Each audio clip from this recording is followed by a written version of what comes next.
All right, welcome to today's Podmatch community event. I'm really excited about this because we're going to be talking about a passion of mine, which is SEO and how to leverage it to actually grow a podcast. And whether as your guest or host on either side, some different things that you can do to make that happen. I actually have spoken about SEO, I think twice back in the day at WordPress events. I look back now when I look at someone like Joey, our guest I'll introduce in a moment, and I wonder how on earth I got that stage. I had no business talking about SEO, but anyway, we have a real professional here that actually knows what he's talking about. So I'm excited now to introduce our talent today, which is Joey Donovan Guido. Joey, welcome. Glad to have you here. Hey, thanks for having me today. Yeah, I'm really excited to jump in this topic again. It's something I'm really passionate about. The first time I got a blog post to rank, it was like, I don't know, like I'm an achiever. So it seemed really cool. I'm like, no way. Like 1,000 people looked at this article overnight. Like, that's crazy. I can't believe it. And I've held on to that feeling and not been able to duplicate it too many times. But I want to go ahead and just dive in first off, just to give us an overview of SEO, what it means, who it's for, how it works. If you don't mind just jumping into that, Joey. Oh, not at all, not at all. So yeah, so it's SEO. It can be a very confusing topic, as you probably know. So what it stands for is search engine optimization, which is a fancy term for basically a way to help you get found on Google or whatever other search engines out there. But really, Google is king, so that's who we worry about. And the way SEO works, it's almost like think of Google like as your mailman, right? And your podcast or your podcast website is kind of like the mail that you want to get delivered to the people who are interested in your topic.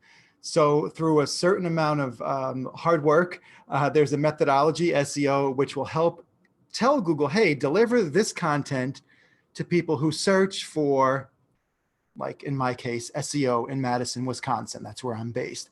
So I get a lot of local business. But if you are a small business podcaster for women, those are the kind of terms, if someone's using a term like that, you want to kind of have terms like that on your website so Google can make a match. And I hope that's making sense. Yeah, so far it is. And just to give it a little more clarity, this is how like Google basically will find your content if people are clicking on it, right? Like what makes it kind of work its way up through the ranks, if you will, because you can't just set those words like you just said and automatically be the first on Google, right? Like you have Right, to, right. there's more to it than that.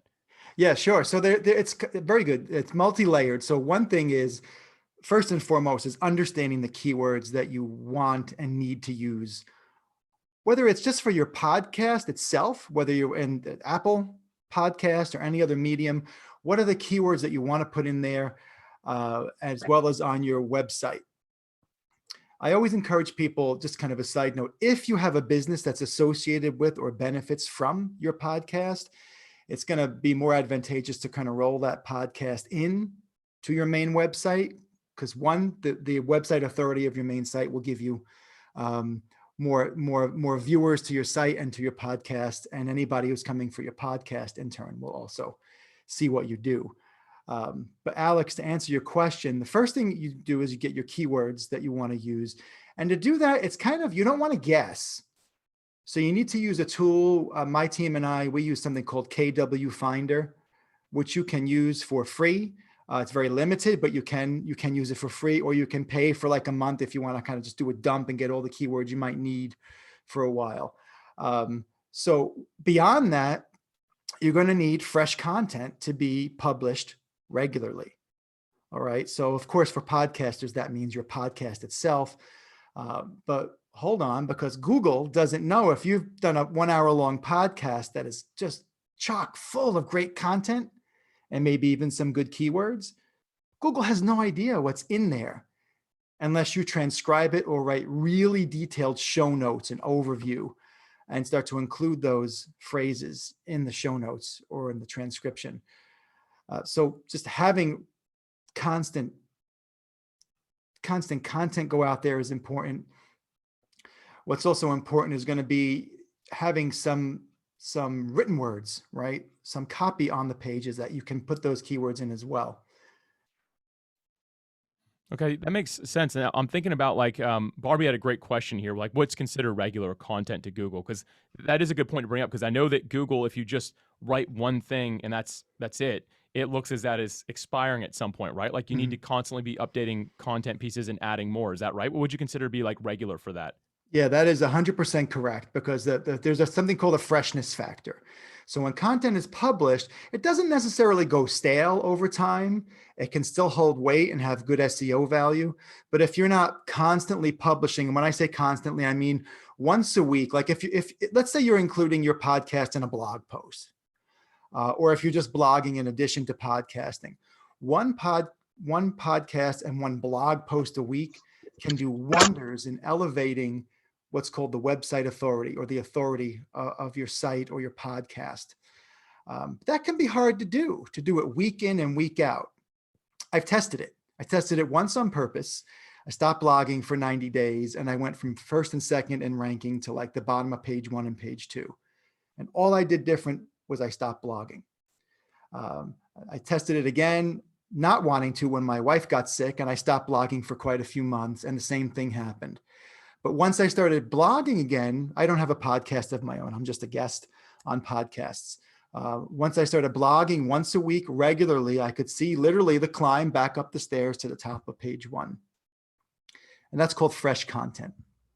Okay, and how often were you writing at that point, or what do you recommend like for keeping it like regularly producing content? Is it like weekly, monthly, daily? Is there a better or worse version of that, would you say? So are we talking about more like written content, like blog? Yes, yeah, written, Okay, like something yeah, that you're writing, yeah. absolutely. So yeah, so there's a rule that I've tested out. So once a week is like your bare minimum. And honestly, most of the clients we have, when I tell them, hey, can you blog more than once a week? They look at me and say, well, I can barely even fathom blogging once a week. Right, yeah. Right. So once a week will give you great results. Twice a week will give you even better. And 3 times a week is kind of that sweet spot for most businesses. Sometimes I find that there are businesses, especially when they're new, they don't have a lot of clients and they have a lot of time. They get really excited and they write like a blog post a day, which in and of itself is not a bad thing. But once you start to have viewers or people following you, it can start to feel annoying when there's something new to read every day. It's almost like, going on LinkedIn or Facebook and pinging people 10 times a day. They kind of get sick of it. But what I found that's really good, both for the human eye and for Google, is if you can blog 3 times a week, you can literally skyrocket. Even a small website can skyrocket. Because let's say you have a 5-page podcast or website. That's going to be super tough for you to rank well nationally or internationally, right? It's a small site.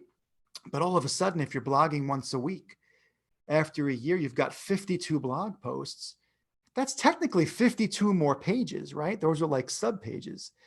And after a few years, you could have accrued hundreds of blog posts, and that can really help that site as a whole rank better. That's great. So, okay, so that's a good answer on that. This opens up so many questions that I have here. But first off, I want to start with this. You as a podcast guest, do you see many podcast hosts that are actually taking advantage of this, or is this not the normal? I'd love to hear what you've seen from your perspective as a guest. Yeah, I've been really lucky. I've been on quite a few, thanks to Podmatch. I've been on quite a few really, really good podcasts. And I'm noticing everybody I work with is really organized. They do a lot of good on social, but there is that lacking on most of the websites. They're either blogging intermittently or not at all. And then there are some key areas of the website that really have to be optimized in order for you to rank well. And like most businesses that come to us, they're not optimized well to begin with. So there's very, very, very, very poor optimization. Right. And that's a part that I think you kind of open up 2 things here. One, we don't want to turn into technical SEO experts like podcasters. And also, we do podcasts because we like to talk, not because we like to write, Yeah. And that's not the case for all of us. There's some podcasters I know that are phenomenal writers. Like they do just as well either way. They're just great communicators in general. But what if someone's not really into that, but they still want to take advantage of it? Do you recommend subbing that work out to somebody, or do you recommend doing even just less pieces and not around every single episode that you're releasing? I'd love to hear your thoughts on that. Yeah, that's a really good question. And I've seen people who sub out the work. And really the biggest thing is if you decide you want to have a writer do the content for you, you have to be really careful. It's very tempting, especially if you're a solo podcaster. Maybe you don't have a lot of revenue going on from it, if any. It's very tempting to hire one of these writers that charge like between 10 and 20 bucks an hour to pump out content. And what I've seen is those writers, oftentimes they're great people, but you get what you pay for. And you wind up with content that's what's called thin content, which really doesn't really give a lot of good information, especially if that writer isn't an expert in the area that you podcast about. You wind up with something that's kind of boring and lackluster and doesn't have a lot of good information in it. But this raises a really good question, because what if you don't want to write, and what if you don't want to hire somebody? Really the easiest thing is to find, I would say, spend your dollars on a reputable transcription program or some kind of a firm. Like when I go to my doctor, it's the weirdest thing. He puts out his iPhone and the whole conversation gets transcribed so he can focus just on our interaction and my health. Right. So it's the same thing for a podcaster. You don't want to be worrying about show notes and transcribing when you're talking to your guest. You want to be focused on the guest and giving really good content and asking good questions. So if you can work out something where you're getting that transcription, you don't have to worry about writing it. You get the transcription and you publish it and you're done. There are other ways to up the SEO of your website too. And we can talk about that if we have time, but I see we're having a lot of good questions. So I want to make sure that we're answering those. Yeah, definitely. Actually, the two on here are one's from Barbie and one's from Karen. Hi, Karen, by the way. You weren't here when we first got started. Glad to see you here. They kind of go together because one, Barbie's asking how many characters it should be for the length of the podcast. And then Karen's mentioning that can't we just use our show notes? And I'd love to hear, because it's a combination, right? Like my show notes, and I'm not doing full blog posts right now. I know that you're like preaching to me today. You don't even know it. But so for me, I do my show notes, but they're very short because I want it to be, when people are looking at it in a podcast player, which is not, I'm not looking at that for SEO necessarily, or a different kind of SEO, if you will. Maybe we'll get into that as well. But I want it to be short so people can just see the description of, okay, this is what I'm getting into today. People who listen to podcasts like to think that they're there to listen, not to read. So I try to keep it pretty brief, and then I link to my website where I do a blog post that, again, is not a full SEO ready blog post, but has more content, more links and stuff. So that's kind of the difference between the show notes and the actual like blog post itself, if you will. But how long should we be shooting for? And I guess if you're transcribing, it's gonna be as long as, it could be up to 5,000 or 10,000 words even, right? It could be, yeah. And that's where it could be like, where do you truncate it? What do you cut off? So to answer your question, how long? We've got basically two questions: show notes and how long should a blog post be? Really, and kind of, Alex, what you said kind of answers the question partially. It's, so if you're writing a blog post, I would say make it as long as it needs to be to give the information in a way that's relevant to the reader. I used to do these things called bleats, which was a blog and a tweet. So I took at the time when Twitter was really limited to very few characters, I tripled that and would make bleats with the idea that, hey, it's shorter, so it should take less time to write it. It didn't work because because to make something that short and make sense and fit within a certain amount of characters still took a ton of time. Yeah, still took about an hour. Yeah, that's tough to do. Yeah. So the short answer is any length is better than nothing. If you wind up with 100 words, and if you could put some images on there, an image of your guest, if your guest is an artist, put 3 or 4 images of their art. If your guest is a musician, same deal. You might want to put like their album covers or something, or pictures of the band. Anything that's relevant visually can really help with the SEO. And just super quick, what that means is if you're optimizing the image names and what's called the alternate image names or alt image names, that can go a long way in optimizing things without having to write a lot. But even 100, 200 words is going to be perceived as fresh content from Google. Really what's happening is it's almost like if you go to the supermarket, right? And you go to get some fresh bread, right? You want to go get a nice French baguette. So you go to that section of the supermarket that bakes the bread, and you walk up to the little wooden shelving, and you start looking, and everything is like moldy. It's like expired last week or 10 days ago. There's no way you want to buy that bread and consume it, right? And this is kind of like what Google's doing when they're looking at your content. They're not kind of pinging you or dinging you if you have old content that's relevant. They still like that, but they want to see that freshness. They want to see that fresh loaf of bread served up constantly. And when they see that, they give you something called website authority. right? For that freshness. And website authority actually helps raise your website in the rankings naturally. Even if you're not worrying about keywords and optimizing, just writing rich, relevant, helpful content. Just like what you're doing in your podcast, right? I'm sure everybody here knows, content is king, right? Give good, relevant content, something that's useful. Yeah, and I think that's the point of like that we need to get across here is that yes, you're posting for your podcast on a regular basis to keep the content fresh. We should be treating our websites the same way. I think that's it's a really good point. Now, when it comes to our website, is there certain platforms that you recommend people to use, or certain ones you say people should stay away from? Because I think a lot of us that don't have an understanding of how the websites work, like maybe some of us just launched a podcast, Yeah. or we're just getting started, and the idea of building a website sounds very daunting, but people don't need to go out and pay someone for a custom build. Like you can use some of these template websites, I like to think. Joe, do you agree with that, or do you have any recommendations on what people could use? Yeah, I would say the only thing to really, I would say, stay away from is GoDaddy. Only because GoDaddy's web hosting and server services can sometimes be a little funky. Of course, we build custom websites, and we've had clients who have been on GoDaddy. There's a lot of hidden fees, even things like getting your SSL certificate, which is basically security, right? When you see a little lock in the URL at the top of the web page, that's called SSL. And GoDaddy charges you for that every year. Whereas a company like DreamHost, if you were going to build your own site or have someone like us build a custom site, DreamHost, it's free and it's automated. So you save about 100 or 120 bucks a month, a year, which is not a huge deal, but that still adds up to put that money somewhere else.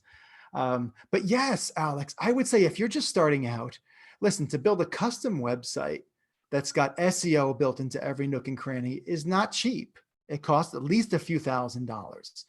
So what do you do as a new podcaster, or even someone who's got a good following, but you're not monetizing it a ton, at least not yet?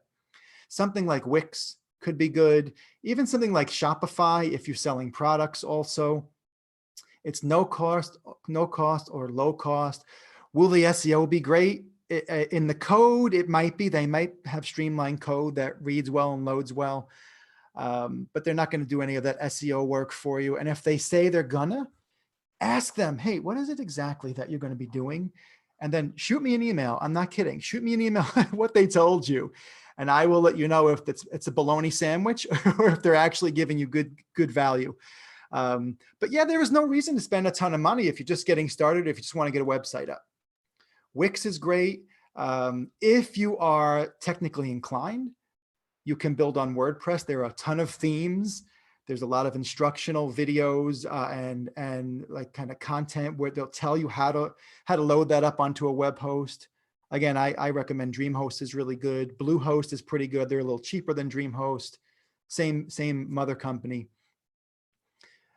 It's really, but the most important thing is if you're making a new website or if you have one that isn't sustained by a professional, is really to make sure that you're communicating who you are and what you do to people in a clear, engaging way, and making it about that listener, about that viewer. Yeah, that's a good point. I'm actually using WordPress. Again, I mentioned that early on. I used to actually travel around and speak at all the word camps all over the place. So 2 of those times were about SEO. The rest of them were about blogging and keeping an engaged following. And it's something that I really enjoy doing. I used to write a lot of content before I got into podcasting. I still love to do that whenever I get around to it or can. It's a fun thing. But I think WordPress is great because they have some built-in SEO tools that they're guides, and a lot of people will use SEO tools. Like I'm sure they all have them at this point. Like any platform that you're going to use will have something built into it that probably has like the light system where it's like green means it's good, yellow means it's okay, red means it's bad. But that doesn't always mean it's going to rank #1 just because you can trick it, right? Can you talk about that for a minute? Because I think a lot of us, we get like this idea, if I can just get all these check marks or all these green lights, I'm good to rank. You laugh because you know what I'm saying. I used to do that. I was like, if I can get it there, it's going to rank, and it's just not true. Yeah, no, it's not true. It is a good guide. And those systems, like I think of SEO Yoast, which is what we use and what tons of people use. SEO Yoast, just so you guys know what it is, it's a free plugin or integration that you can use in WordPress. It's easy to load and utilize. And what it does is it gives you the opportunity to optimize some of the regions on your website. being your title tag, which is that gray bar that sits right at the top of your website, even above the URL in Google. There's a title tag. Nobody pays attention to it, but Google does. Okay, so that's one thing that SEO Yoast allows you to optimize and populate. Another thing is called your meta description, which Google has a weird rule about this because they say they don't pay attention to your meta description anymore. People used to spam it with keywords. So they're like, okay, fine. Now nobody can use it for SEO, but it's baloney. It's supposed to be a certain amount of characters, which is 156 characters or less, your meta description. If it's longer than that, it gets truncated. You wind up with an ellipsis, and you may or may not wind up with a penalty. You don't know. It's up to Google how they feel that day. But yeah, so going back to your question about like these green lights, these check marks, what something like SEO Yoast or something similar does, it's a guide. So if you tell it, I'm using the keyword blogging in my blog post, it'll tell you if you've used it enough times, if you've used it in the right areas. But here's the thing, the word blogging may not even be the right keyword. So it's telling you, yeah, you're doing a good job, but hey, by the way, you're using the wrong phrase. We don't use that obviously we're trained, my team and I, so we don't use SEO Yoast to let us know if we're doing it right or not. We just use it for implementation purposes because it's easy and it's free, right? So client doesn't have to pay anything for it long-term or anything. A better thing to think about than checking those boxes is answering what I call 3 magic questions. And Alex, tell me if I'm going too fast or giving too much information, because I can get going sometimes. You know, I love this conversation about SEO. It's a lot of fun for me. So if anyone needs clarification, feel free to leave a comment, and then we'll get into some open Q&A in a little bit here. But yeah, if someone's saying, hey, whoa, slow down, I'm not understanding, please drop something in the comments. But yeah, please. Joey, continue. Let's hear these three things you're talking about here. Yeah, so it's something I developed over time. It's part of one of the chapters in my book, and it's something that I find is really helpful, even if somebody's not a writer. You know, it's good to write up show notes. It's good to write blog posts, web pages. It's even good to think about when you're doing your podcast. Okay, like, you know, what kind of questions am I going to ask my guest? So my magic questions, there's 3 of them. The first one is, what is it? Second one is, what does it do?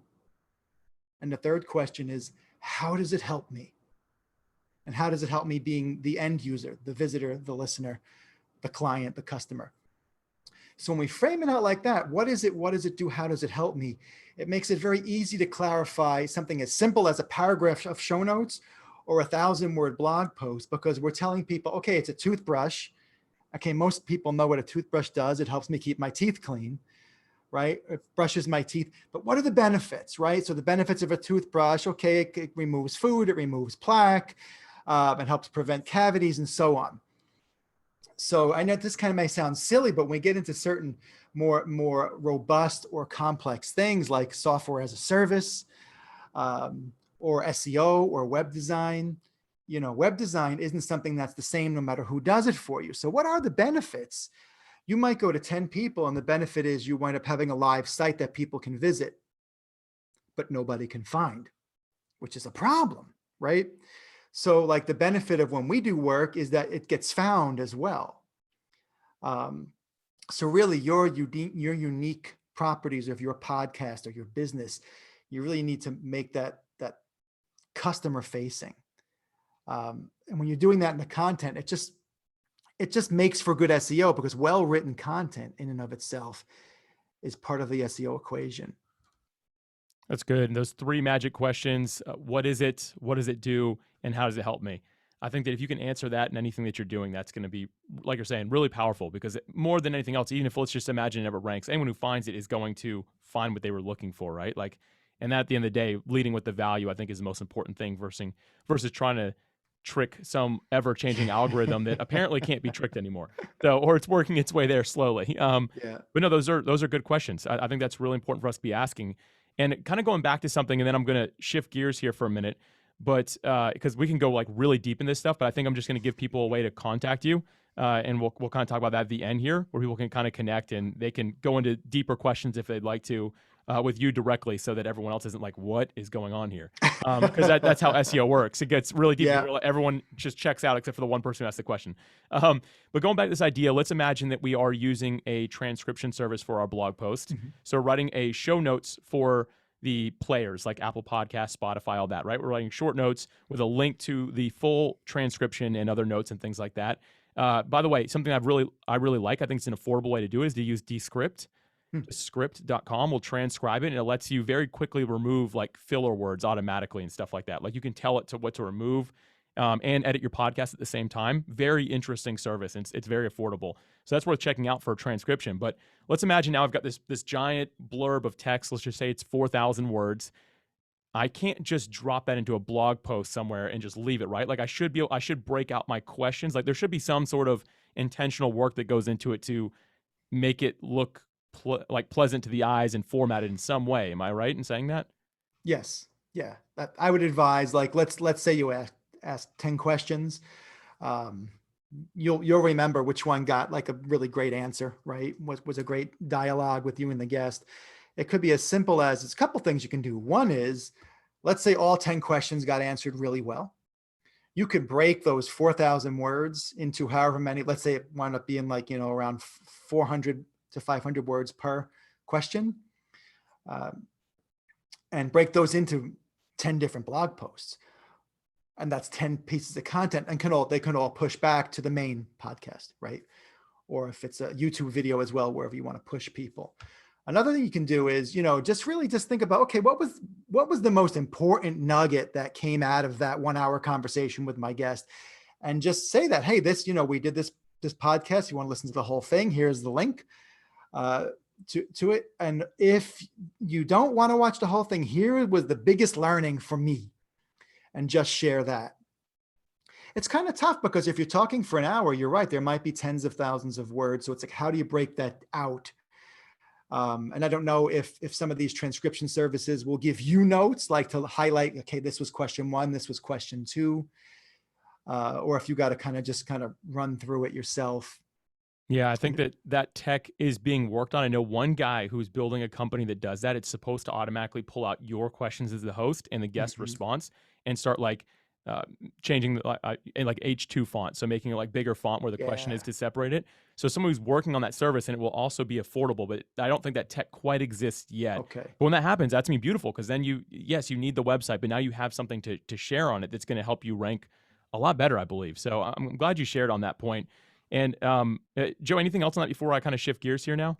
Oh, just one more thing. Yeah, I would say, if you do have long form copy like that, just pick snippets that get you excited. They could literally be little quotes. Just pick 4 or 5 quotes, and you'll wind up with the, 500, 700 word blog post without having to do too much work. Yeah, that's really smart. This is encouraging to me. I know this is something I've been needing to do. So like I said, you've been preaching to me today. So this is helpful. So this is now going to be out of your wheelhouse a little bit, I think, but you are a podcast guest. So I want to ask something on the guesting side. Before I do that, I know that Apple Podcasts, Spotify, and the hundreds of other players that people use, their search algorithm is just okay. I'd say that Spotify and Apple are just starting to get a little bit more intelligent with it. How important do you think it is to title our episodes correctly for search results in these actual podcast players? Are you seeing that become something that's happening? Again, this might be completely out of your wheelhouse, but I want to ask as an SEO expert what your thoughts are on the future of search results within these podcast players. Yeah. So, and it is pretty far out of my wheelhouse, but I can speak to it a little bit, because to me, and you tell me what you think, I feel it's very similar to when you post a YouTube video, right? So you've got your title, all the content in the video or in the podcast. Nobody knows what that is until it's listened to or transcribed, right? And then you've got your show notes, and you've got your keywords that you put in to tell Apple or whoever, hey, this podcast is about such and such. I believe it is important to make sure you either know through research what those keywords are, or at least to use what I call common sense keywords in those formats like the Apple Podcast, because they are going to be looking for it, and they are a little bit kind of clunky. They're not robust like Google, but if they're looking, let's get those keywords in there, because We got a better chance of getting found if the keywords are in there than not. Now, just to answer your question about it being in the title, what I always say, it's the same if you're writing a blog post, a web page. To me, it doesn't matter. First and foremost, we got to think about that viewer. And when they read that title, are we engaging with them? The last thing we want to say is, like, let's say it's something about getting found, right, in SEO. Let's say it's about SEO, local regional SEO. No one's going to get excited by a title that says, learn about local regional SEO for your website. Yeah, it's informational. Yeah, you can figure you're going to get good value out of it. But something more engaging is, are you having trouble getting found on Google? And then that viewer is going to go, oh man, yeah, the crickets are chirping on my website. I need to know more. So for me, it's more about engaging on an emotional level with those titles. If you can get some keywords in there, great. If not, do not stress. Just let it go. Today I was actually I'm looking to hire a virtual assistant to help offboard a couple of my tasks. Mm-hmm. And I decided to search in Spotify because they seem to have the best search when it comes to podcasts. I was working out. So I'm like, while I'm working out, I'm going to listen to a podcast episode. I typed in how to outsource your email. And then I also tried like how to give your email to a VA or how to hire a VA that can handle your email. And out of all those searches, one episode of a podcast came up. And I know there have been hundreds of people who've talked about that. Wow. But what they probably did is put the guest name in there and said like, so-and-so talks about email or something like that, instead of like expressing what it's really about. And again, if it was like a Google, I could type that in and probably find a bunch of podcast episodes really quick. But I was kind of about to start working out and just typing it in there and couldn't find it. So I think that as hosts, we have to be really careful or really wise with how we choose to word things, whether it's in the description or the title itself, to make sure it's really descriptive of what it's about to be. Because more and more people are learning because of Google, you can search for what you're looking for instead of trying to type in some sort of code, right? Like it used to be early on in search, you had to think about, okay, how is Google going to articulate what I'm trying to say? You can type any question in Google now. It's going to spit out a pretty decent result at this point. And I think that podcasting will follow that. Like my example today, I found one episode and honestly, I listened to it. Not that it was a bad episode, but it didn't really cover the topic they said it did. It was a little different. But the title got me because I was like, yeah, that's what I'm looking for. That's perfect. So I think it's definitely something we need to consider and be thinking about. Yeah, that's a great point. And so using something like KW Finder or something else that's going to help you with the keywords. Some of them will even tell you like which keywords are being searched for literally in Apple Podcasts or on Google. Or you can drill down, like, let's say, like when we work with businesses, we sometimes have a business that they only work within a certain city, like a massage therapist, right? They're in a certain city or a certain county and that's it. And you'd be surprised if they take doing a search and thinking, oh, people search for women-owned business podcasts or something like that. And you look and it's like, nobody searches for it. But you put female-owned business podcasts. I'm just making up, I don't know if that has any relevance at all. And all of a sudden, 1,000 people are searching for it.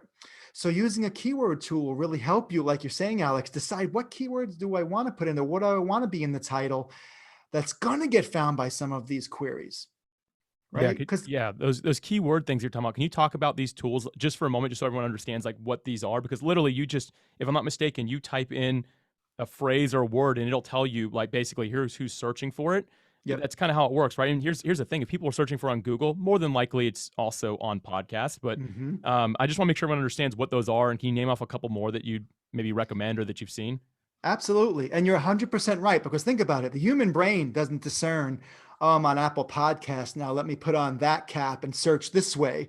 They're searching for what they want. They're searching for a pain point that they want alleviated. They're searching for a solution, a service, whatever that is. It might be listening to Eckhart Tolle because they want to improve their meditation skills and their consciousness. It doesn't have to be, a business related thing or a product, right? So yeah, I use something called Keyword Finder. So it's kwfinder.com. And that's the best one I've found. There are many other ones out there. I can't think of any other ones that I really like off the top of my head, mostly because they were either really slow to load, which when you're searching for, like we do, sometimes hundreds of keywords, waiting an extra 10 seconds, times 500, it starts to add up You've lost a lot of time in your day. What I also like about KW Finder, other than the speed, is the accuracy. It pulls right from Google. So Google knows everything. They are literally like the puppet master, which is scary.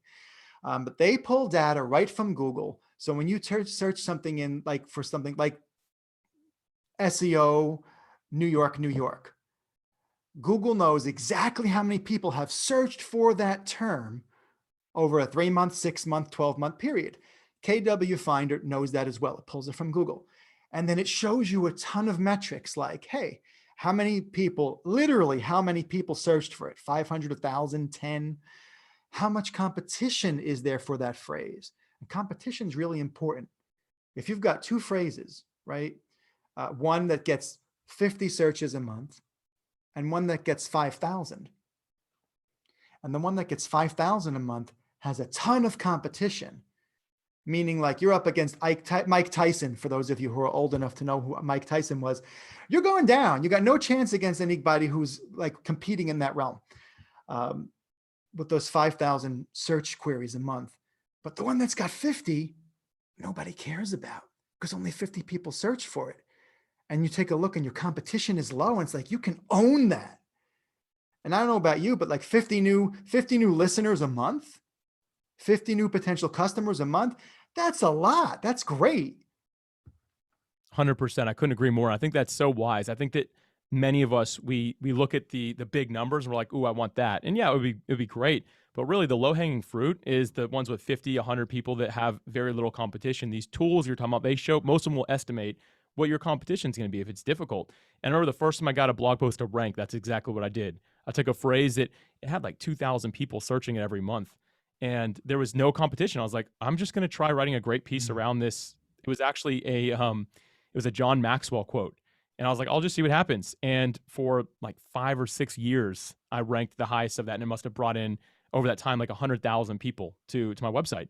And I didn't write like the greatest blog post. It's probably about 800 words, but I saw there was no competition. There's people searching for it. So those tools can be very valuable when you're titling a podcast episode, when you're thinking about what you're going to be writing about, using the transcription brought down just to what it needs to be. Joey, this has been really cool. I've enjoyed this. I've got one last theory or idea here.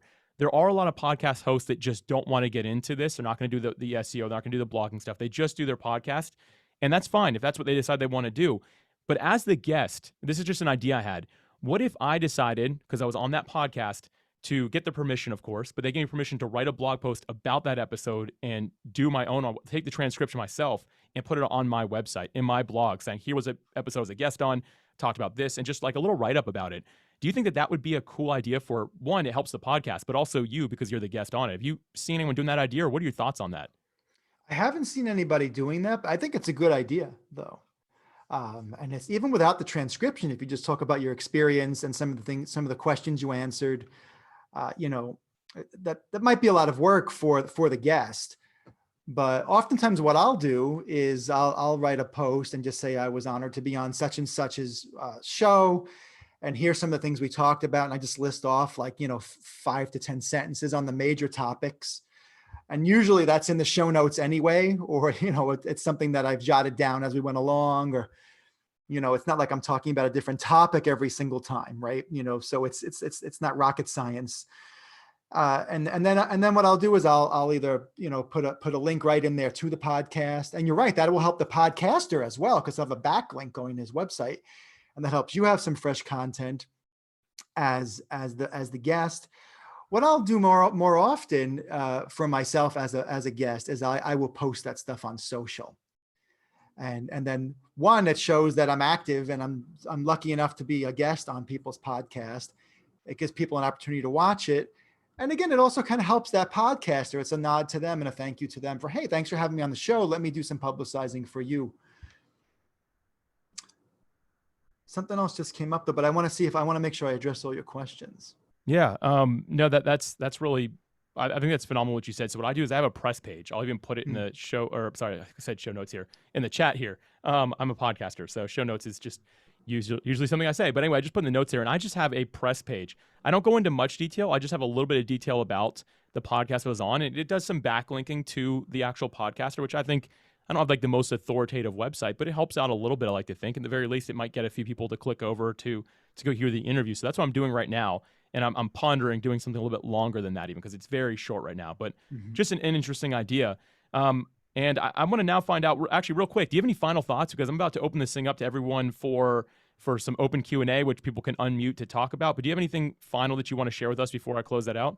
Yeah, just one thing, Alex, based on what you just said, was when you're talking about backlinks, there is a service called Bright Local. So BRIGHTLOCAL.com. And what Bright Local does is backlinks are kind of a funny thing. They're super important. And if you guys don't know what they are links from someone else's website to yours, right? And they have kind of juice in them, so to speak. So if you get a backlink from a really, like, let's say somebody like, I don't know, who's a super popular podcaster right now, like Guy Kawasaki or somebody like that, from his website to mine, that's got a lot of power because he's got a high website authority. So his backlink coming to me makes me look like guilty by association. I know that cool guy. So my website gets a little more authority. One, you have to be careful because there are services out there that say, hey, we're going to get you hundreds of backlinks to your website. They're going to help you. Most of the time that backfires. You wind up with toxic backlinks.